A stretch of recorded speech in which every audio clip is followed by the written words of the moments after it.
Ya, dengan saya Bagus Ranabdila NRP16 ya. Jadi di video kali ini kita akan membahas mengenai storage encryption. Kita dari kelompok 13 akan membahas mengenai storage encryption ya. Jadi apa itu storage encryption ya? Ya, kita langsung aja ya. Storage encryption ya. Nah nih, nanti kita akan menjelaskan mengenai pengertian mengenai storage encryption tentunya. Setelah itu jenis-jenis storage encryption ya. Kita akan juga menjelaskan mengenai ALE ya, Algoritma Application Level Encryption. Setelah itu kita juga akan menjelaskan mengenai FLE atau apa nih? Algoritma file ya. Algoritma File Level Encryption FLE. Setelah itu BLE ya, penjelasannya mengenai algoritma block level encryption, dan terakhir kita akan menjelaskan mengenai perbedaan dari block level encryption, file level encryption, dan application level encryption, seperti itu. Nah, untuk yang pertama nih kita akan membahas mengenai pengertian atau penjelasan mengenai storage encryption. Jadi storage encryption. Nah, storage encryption ini merupakan fitur opsional ya, untuk perlindungan data tambahan agar data aman tentunya karena dilindungi. Setelah itu, karena sistem penyimpanan standar hanya menggunakan clear text atau plain text seperti itu.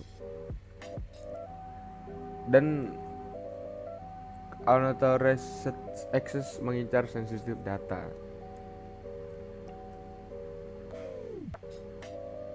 Dan ini merupakan storage encryption algorithm ya. Jadi kunci autentikasi untuk self enkripsi ya akan disimpan pada eksternal di manajemen server, seperti itu.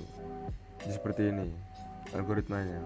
Data address akan dinyalakan ya, diletakkan di storage encryption dan self enkripsi seperti itu.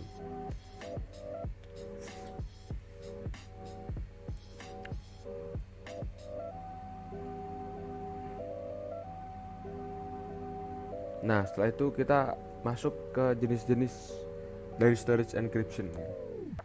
Yang pertama ada FDE. FDE ya. FDE ini di sini pengertiannya enkripsi semua data yang ada di penyimpanan. Jadi FDE ini akan mengenkripsi semua data ya yang ada di dalam suatu penyimpanan, seperti itu. Setelah itu ada VDE dan VE ya. Jadi VDE atau VE ini akan mengenkripsi pada suatu penyimpanan virtual ya. Beda dengan FDE ya. Kalau FDE itu penyimpanan komputer Anda, sedangkan FDE atau VE ini virtual penyimpanannya ya. Lalu ada file atau folder encryption. Jadi folder encryption ini akan mengenkripsi suatu folder folder tertentu pada penyimpanan Anda, seperti itu. Nah, ya mungkin cukup dari saya. Silakan Mbak Feby lanjutkan. Assalamualaikum warahmatullahi wabarakatuh. Perkenalkan, nama saya Widiantari Febianti, NRP 053 118 40030. Di sini saya akan melanjutkan presentasi tentang pembagian storage encryption berdasarkan level enkripsinya. Yang pertama adalah ALE atau Application Level Encryption. Application Level Encryption adalah metode enkripsi yang akan mengenkripsi data atau penyimpanan dengan menggunakan bantuan aplikasi dalam proses enkripsinya. metode enkripsi yang dipakai ini tergantung dengan aplikasi yang akan digunakan. Seperti contohnya, saya itu memakai HashiCorp Vault. HashiCorp Vault ini menggunakan metode AES FF31 yang akan dibahas di slide selanjutnya. Nah, berikut adalah algoritma dari application level enkripsi. Yang pertama adalah user akan menginputkan data atau file atau disk penyimpanan yang akan dienkripsi. Selanjutnya akan ditentukan menggunakan aplikasi apa, dan kemudian aplikasi tersebut akan menyimpan di dalam database atau virtual disk yang telah tersedia. Nah, ini adalah algoritma dari enkripsi HashiVault. Jadi HashiVault ini akan mengenkripsi aplikasi, data, dan lain-lainnya dan akan disimpan di dalam database. Cara kerjanya yang pertama adalah aplikasi data akan dienkripsi oleh HashiCorp Vault dan akan menghasilkan data yang telah terenkripsi. Selanjutnya, HashiCorp ini juga bisa mendekripsi aplikasi yang telah kita enkripsi. Hasilnya itu akan di-store di dalam database dari HashiCorp Vault ini. Selanjutnya adalah FLE atau File Level Encryption. File Level Encryption adalah enkripsi file, folder, atau directory yang akan dienkripsi oleh sistem filenya sendiri. Nah, karena file, folder, atau directory itu mengandung banyak sekali data-data, bisa termasuk metadata maupun sensitif data, jadi diperlukan metode enkripsi yang sangat kuat. Misalkan saja seperti yang sudah dibaca di beberapa referensi, metode enkripsi yang dibutuhkan minimal adalah AES 256. Nah, salah satunya pengaplikasian ini ada pada program 7-Zip yang biasa kita pakai untuk melakukan kompresi. Nah, apa sih sebenarnya 7-Zip ini? 7-Zip adalah aplikasi yang bisa kita sebut juga file system yang terinstal dalam komputer dan itu memiliki banyak sekali fungsinya. Nah, 7-Zip ini selain bisa mengenkripsi, dia juga bisa mengkompresi file-file tertentu. Kenapa saat ini menggunakan 7-Zip untuk enkripsi?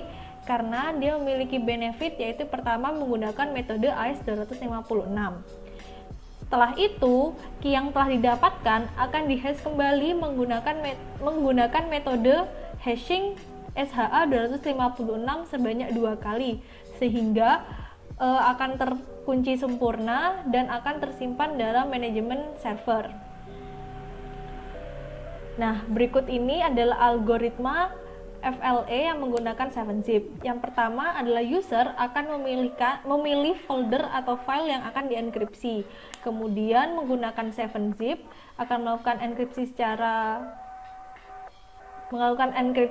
secara yang dipilih. Jadi di situ kita bisa milih melakukan apa saja di 7-Zip itu. Kemudian folder atau file itu akan terenkripsi dengan sendirinya. Nah, ini adalah tampilan dari penggunaan 7-Zip. Di sini seperti yang dia dikatakan tadi, selain dia bisa mengenkripsi, dia juga bisa melakukan kompresi, dan juga kompresinya itu bisa dengan berbagai macam metode. Dan juga di sini selanjutnya untuk menu enkripsi di sini, user itu bisa melakukan enter password, re-enter, dan juga bisa memilih akan menggunakan metode apa. Seperti tampil di layar nih, ada menggunakan AES 256. Sekian, terima kasih. Ya, jadi berikutnya ada block BLE atau block level encryption. Jadi proses pengarsian yang terjadi dalam satu blok dalam satu waktu. Metode enkripsi ini tidak tergantung pada sistem file directory sebelumnya, hanya berdasarkan blok-blok yang akan dienkripsi saja. Jadi ada algoritmanya ini. Jadi pertama, file atau disk akan dibagi menjadi beberapa blok. Terus setelah menjadi per blok, setiap blok mengandung data dalam bentuk clear text atau plain text. Selanjutnya akan akan dilakukan enkripsi dengan menggunakan kunci dan algoritma cipher yang sesuai. Setelahnya, blok tadi akan berisikan data dalam bentuk ciphertext. Selanjutnya, blok yang telah terbentuk ciphertext atau biasa bisa disebut telah tereksekusi akan disimpan ke dalam penyimpanan yang disediakan. Terus ada perbedaan dalam penjelasan dalam bentuk tabel tentang perbedaan dari block level encryption, file level encryption, dan application level encryption. Tadi perbedaan yang pertama itu definisinya, kalau block level encryption itu adalah enkripsi satu blok atau per waktu.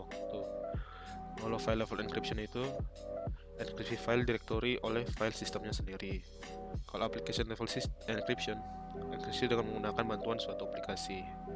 Terus kalau yang kedua itu perbedaan dengan tujuan enkripsinya. Yang pertama itu untuk disk encryption, kalau block level, kalau file level buat data encryption, kalau application level buat disk data database encryption. Terus yang ketiga itu perbedaan metode mengenkripsinya. Kalau yang block level sini menggunakan proses enkripsi key dan cipher algorithm. Kalau file level encryption menggunakan metode enkripsi yang kuat, minimal AES-256. Contohnya itu kayak 7zip, SHA-256. Terus kalau application level encryption menggunakan metode enkripsi tergantung aplikasi yang digunakan. Contohnya itu menggunakan hashcode AES FF3. Terus keuntungan dari block level encryption ini tidak tergantung pada file sistem directory sebelumnya. Terus melakukan enkripsi pada file atau folder spesifik. Kalau file level encryption melakukan enkripsi pada file atau folder spesifik saja. Kalau aplikasi level encryption melakukan enkripsi keseluruhan tanpa terkecuali.